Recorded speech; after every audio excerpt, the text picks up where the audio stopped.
Okay, we've got to talk about MH-370. That's right, missing flight MH-370. So get in here. This is Jack with Cosmic Road. I talk about UFOs and the paranormal. Please hit like, please subscribe, please share on social media, and let me know what you guys think in the comments below. And if you wanted to support Cosmic Road in a bigger way, please consider becoming a channel member or buying some merch. See the link in the description below. Okay, Chris Lado just did a great interview with Ashton Forbes, the researcher who has done so much analysis of missing flight MH370. And he's really compiled a compelling case, I think, that something truly anomalous happened. And he has debunked basically every debunk that has been thrown at MH370, including he's even gone as far as to say this had to be deliberately leaked, and he has the satellite footage and even identifying a possible culprit in that leak, or the leaker. Culprit sounds dirty. I mean, if he did something good, then maybe but whatever, it is illegal, and he was caught, and Ashton has identified that individual potentially. So let's see some of the recent stuff that Ashton has put out, because he didn't say a lot new in that interview with Chris Lado that I haven't covered already, except for that piece about identifying the leaker. But he has posted several really interesting things lately. So let's go over some of it. This is from his own Twitter feed. MH370 Science. Teleportation by Eric Davis. That's right. This is like a scientific paper from Eric Davis. To put everything together, I found this scientific paper by Eric Davis. In it, he defines teleportation as the conveyance of persons or inanimate objects across space by altering the properties of space-time vacuum or by altering the space-time metric. I believe this paper can explain what we see with the zap when the plane disappears, especially as the orbs converge in the moment before our immediate black hole is formed. They may be generating a force that induces the black hole throat of the wormhole. The first solution can be found in the class of traversable wormholes, giving rise to what I call a true stargate. A stargate is essentially a wormhole with a flat face shape for the throat, as opposed to the spherical shaped throat of the Morse and Thorne traversable wormhole. Anyway, it goes into more detail about the science of the wormholes and the various sorts of wormholes, and how someone entering a wormhole under certain circumstances may not even feel the effects of it. They wouldn't be torn apart by the forces involved. It's a really interesting read, and I'll link to it in the comments below. In another tweet from Ashton, he says, gravity. In order to understand the events of the MH370 videos, we must first understand physics itself.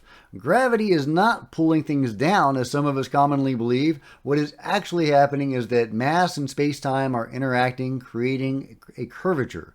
The best visualization of this is if you imagine you and I in different places, both walking in a straight line parallel to one another, headed north. Since we're walking in a parallel, we should never intersect. However, due to the curvature of the Earth, we would eventually meet at the North Pole. Space and time are interwoven. When an object falls, it's not being pulled down. Instead, it is moving forward in a straight line, and over time it is intersecting with the Earth itself. Objects look like they're falling to us due to the way our minds perceive time. Watch the following video to understand it yourself. Okay, that's an 11-minute video, but I will link to it in the comments below.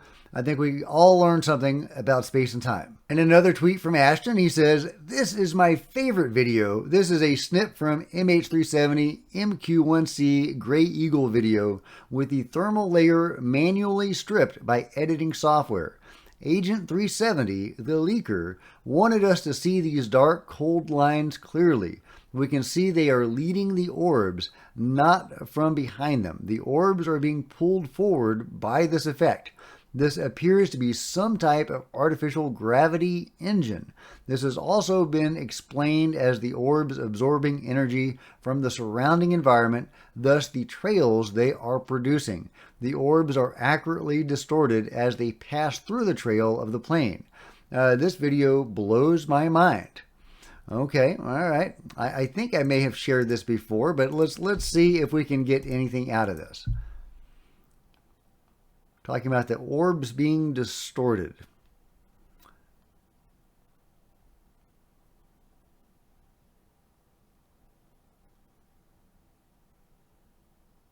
I can kind of see in a little bit how there's one of them, it gets a little flattened and they lose their perfectly spherical shape a little bit.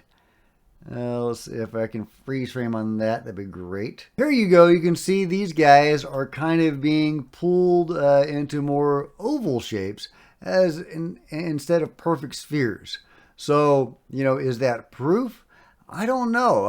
Ashton has really compiled a really interesting case here that this is genuine footage. And I recommend you checking out Chris Lato's video, his interview, as well as another interview that Ashton did a few days ago that I showed part of a few days ago. And in that video, he did a good job of debunking the plane debris, because to me, that was the most compelling case, was that there's been debris from this plane found. So how could this be an anomalous event where this plane was transported somewhere? Well, Ashton does do a pretty good job of taking us through that and showing us what exactly has been made available and, what hasn't, and why this could be disinformation.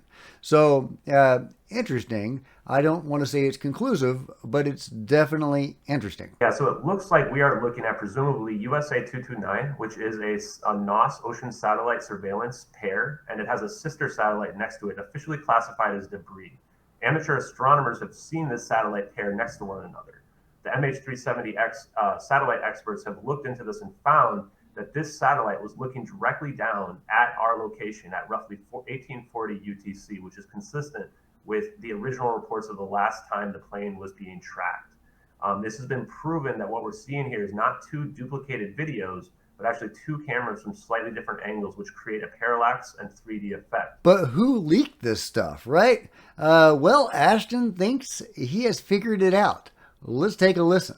So I spent a lot of time looking up people that had been charged with espionage, because the fact that they used the Citrix session to log in meant that they had to have been logged and tracked, and that there was essentially no way they were going to be able to get away with this. They didn't use a camera when they did this.